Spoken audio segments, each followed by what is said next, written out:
असार 7 राष्ट्रिय स्वतन्त्र पार्टीको स्थापना दिवस अर्थात् रवि लामिछानेले भ्रष्टहरू विरुद्ध नीलो अनि शान्त क्रान्ति छेडेको दिन, जुन चितवनको देवभूमिबाट सुरु भएको नीलो अनि शान्त क्रान्ति।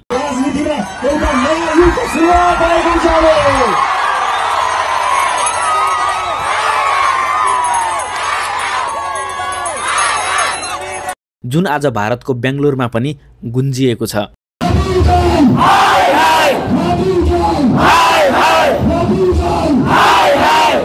जुन गुन्जयमानले भ्रष्टहरूको मुटु काँपेको छ।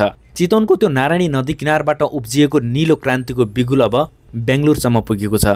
पार्टी स्थापना भएको 3 वर्ष 1 दिनको अवसरमा नेपाली सम्पर्क मञ्च भारत कर्नाटक राज्यद्वारा आयोजना गरेको वार्षिक उत्सव कार्यक्रममा विदेशीका युवाहरूको देश परिवर्तनको हुटुटी देखेर कार्यक्रमलाई सम्बोधन गर्न आउनुभएका रासोपा सांसदद्वय सोभिता गौतम र हरि ढकाल त अचम्म परे। त्यो उपस्थिति देखेर आफूलाई झन हौसला प्रदान भएको बताए।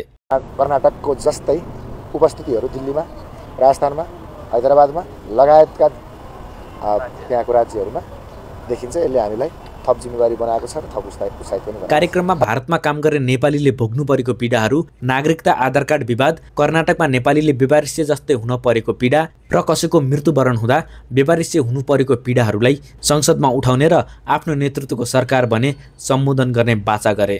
सँगैमा देशमा चलिरहेको भिजिट भिसा प्रकरण र पार्टी सभापति रवि लामिछानेलाई राज्यले गरेको प्रतिशतको फेरिस्त सुनाए।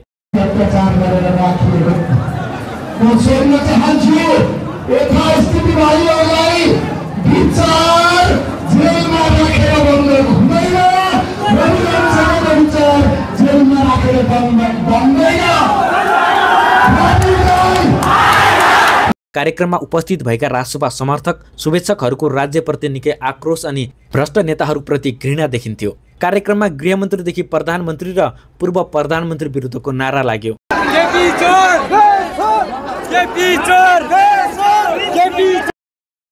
यो सबले आउने 2084 को चुनाव केही विशेष हुने अपेक्षा गरिएको छ।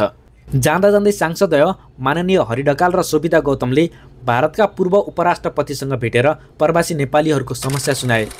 अहिले रासोपाले पार्टी सभापति रवि लामिछानेलाई राज्यले प्रतिशोध चाँदेको भनेर नागरिकहरूको हस्ताक्षर कार्यक्रम गरेको छ र सबैले हस्ताक्षर गरेर सहयोग गर्न अनुरोध गरेको छ।